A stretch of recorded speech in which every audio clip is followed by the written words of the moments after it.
રાજકોટમાં સ્થાનિક સ્વરાજ્યની ચૂંટણીનો પ્રચાર શરૂ થયો। જગદીશ વિશ્વકર્મા કાર્યકરોની સાથે સીધો સંવાદ કરશે। વિધાનસભા મુજબ ભાજપે પ્રચાર અભિયાન શરૂ કર્યું। 18 વોર્ડના કાર્યકરોમાં નવો જોમ પૂરાશે। 4 વિધાનસભા બેઠકો પર ભાજપની રણનીતિ તૈયાર।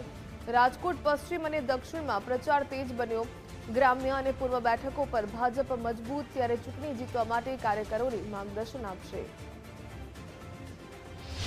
સ્થાનિક સ્વરાજ્યની ચૂંટણીને લઈને ભારતીય જનતા પાર્ટી દ્વારા પ્રચાર પ્રસાર આજથી શરૂ કરી દેવામાં આવ્યા છે। રાજકોટમાં અલગ અલગ વિધાનસભા દીઠ જે પ્રદેશ પ્રમુખ છે જગદીશ વિશ્વકર્મા, તેઓ જે કાર્યકરો છે તેમને સંબોધવાના છે ને આજથી ચૂંટણી પ્રચાર શરૂ કરી દેવામાં આવ્યા છે। આપણી સાથે ભારતીય જનતા પાર્ટીના સિનિયર પ્રવક્તા રાજુભાઈ ધ્રુવ છે। રાજુભાઈ, અલગ અલગ વિસ્તાર વાઇઝ, વિધાનસભા વાઇઝ આજથી પ્રચાર શરૂ કરી દેવામાં આવ્યા છે। હા, આપ જોવો છો કે ગુજરાત પ્રદેશ ભારતીય જનતા પક્ષના અધ્યક્ષ આદરણીય જગદીશ વિશ્વકર્માજી જે રીતે બહુમાળી ભવનમાં એવા એક સંકલ્પ લેવડાવ્યા, કાર્યકર્તાને જનસંકલ્પ લેવડાવ્યો, અને અત્યારે એમ કહે છે કે 68 વિધાનસભા વિસ્તારમાં મંડળ કાર્યકર્તાઓ સાથે અત્યારે બેઠક લઈ રહ્યા છે।